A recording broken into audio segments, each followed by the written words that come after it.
మనమంతా జీవితంలో ఒకే విషయం చెప్తాం. నా జీవితానికి అడ్డం బయట వాళ్ళు, నా పరిస్థితులు, నా అదృష్టమని. కానీ నిజం ఏమిటంటే మనల్ని అడ్డుకునేది బయట కాదు, మన లోపలే ఉంటుంది. నీ లోపల ఒక చిన్న వాయిస్ ఉంటుంది.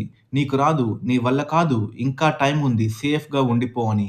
ఈ వాయిసే నీ పెద్ద శత్రువు. నువ్వు ఎదగకుండా ఆపేది ఇదే. మీకొక చిన్న కథ చెప్తాను. ఒక వ్యక్తి రాత్రి రోడ్డుపై నడుస్తూ ఉంటాడు. అతని ముందే అతని నీడ ఒక పెద్ద బ్లాక్ లాగా కనిపిస్తుంది. అతనికి భయం, ఎవరైనా నిలబడి ఉన్నారా అని అనిపిస్తుంది. కానీ అతను దగ్గరగా వెళ్ళాక గ్రహిస్తాడు. అతడే తనకే అడ్డంగా నిలబడ్డాడు అని. అతడి నీడే అతన్ని ఆపేస్తోంది అని. జీవితంలో మనము అలానే. మన భయాల నీడ మన ముందుకు రావడానికి నిలిపివేస్తుంది. మన డౌట్స్ మనల్ని వెనక్కి లాగుతాయి.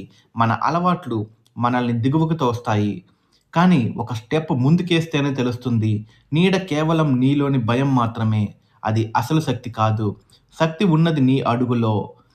నీకు నువ్వే అడ్డు కావద్దు. బయటెవరు నిన్నెవరు ఆపలేరు. నీలోని భయమే ఆపగలదు. ఇవాళ ఒక చిన్న నిర్ణయం తీసుకో. నీ భయం కంటే ఒక్క అడుగు ముందుకెయ్యు. నీ డౌట్ కంటే ఒక్క మాట ధైర్యంగా అడుగు. నీ లోపల ఉన్న నీడ కంటే నీవు పెద్దవాడివని నిరూపించు. నీ శత్రువు నువ్వే అయితే నీ హీరో కూడా నువ్వే కావచ్చు. ఇటువంటి మరిన్ని ఇంట్రెస్టింగ్ వీడియోస్ కోసం మా ఛానల్‌ని సబ్స్క్రైబ్ చేయండి. Thanks for watching this video.